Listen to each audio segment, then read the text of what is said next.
Ready to move in premium triplex villas at Bachapalli APR projects. Bharat మాతాకి జై శ్రీరామ్. వీళ్ళను గట్టిగా పడుతుంది, నేను తక్కువ పడుతుంది. అవునా కదా? ఈ సౌండ్ ఉంటుందా అన్న? జగిత్యాల గడ్డ అంటే, కరీంనగర్ ఉమర్ జిల్లా అంటే ఒక్కసారి మనకు గుర్తు రావాలన్న. నక్సలైట్ల చేతిలో ప్రాణ త్యాగం చేసినటువంటి షహీద్ జితేంద్రనకు పురుడు పోసిన గడ్డన్న ఇది. రామన్న గోపన్నలు బలిదానించినటువంటి పవిత్రమైన గడ్డన్న ఇది. నా మధుసూదన్ గౌడ్ ప్రాణ త్యాగం చేసినటువంటి పవిత్రమైన గడ్డన్న ఇది జగిత్యాల గడ్డ. వాళ్ళు పైకెళ్ళి చూస్తున్నారన్న, అరే మేము దేనికోసం బలిదానం చేస్తామో ఆ కళ సాకారం కాబోతున్నది. అటువంటి నా పవిత్రమైన గడ్డలో మా అన్నదమ్ముల పౌరుషం తగ్గింది అంటే వాళ్ళు భరిస్తారా అన్న? భరిస్తారా? అటువంటి వీరులకు పురుగు పోసినటువంటి గడ్డ మీద ఇలా పిఎఫ్ఐ లాంటి లుచ్చనా కొడుకులు ఇక్కడ అడ్డబెట్టి పాకిస్తాన్ జిందాబాద్ అని చెప్పి నినదీస్తూ ర్యాలీలు తీస్తే వాళ్ళకు ఆర్థిక సాయం చేసుకోవడానికి, వాళ్ళకు సహకరించడానికి చెవులకెళ్ళి రక్తం కారణ లేదా?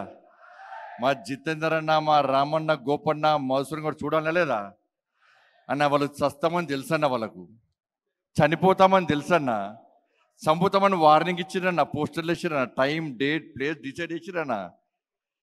కానీ ఈ రోజు నా జితేందర్ అన్న, నా మధుసూదన్ గౌడ్, నా రామన్న, గోపన్న జెండాని పట్టి వెనుక పోలేదన్న.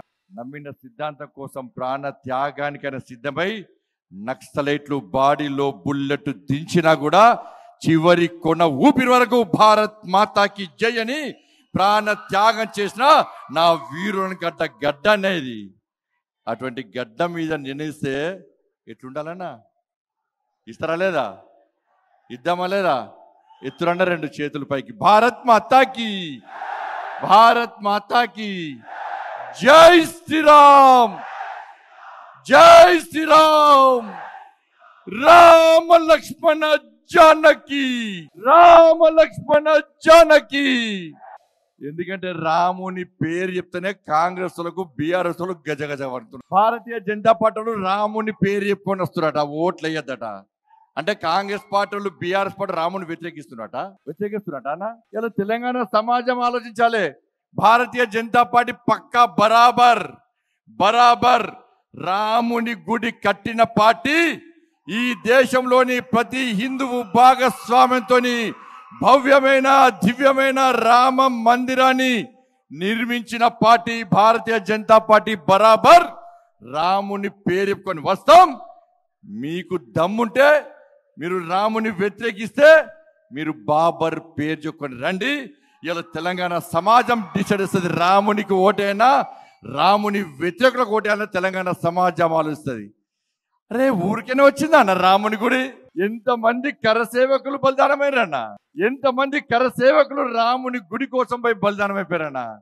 ఆ కరసేవకులను కాల్చి చంపినటువంటి మూర్ఖత్వపు ములాయం సింగ్ పార్టీతోని పొత్తు పెట్టుకున్న కాంగ్రెస్ పార్టీకి ఈ తెలంగాణ రాష్ట్రంలోని, ఈ దేశంలోని హిందువులు ఏ విధంగా ఓటేయాలని ఓటేస్తారో కాంగ్రెస్ పార్టీ సమాధానం చెప్పాలి. ఇలా నా నరేంద్ర మోడీ ఆ కరసేవకుల బలిదానాన్ని గుర్తించి వాళ్ళ త్యాగాలను వృధా పోనీ అని చెప్పి ఇవాళ భవ్యమైన, దివ్యమైన రామ మందిరాన్ని నిర్మించి ప్రాణ ప్రతిష్ఠా కార్యక్రమాన్ని ఈ దేశంలో ప్రతి హిందువుకు చూపేటువంటి నా మోడీ, నరేంద్ర మోడీ అన్న. సుమన్ టీవీలో మీ పర్సనల్ అండ్ బిజినెస్ ప్రమోషన్స్ కోసం కింది నెంబర్కి కాంటాక్ట్ చేయండి.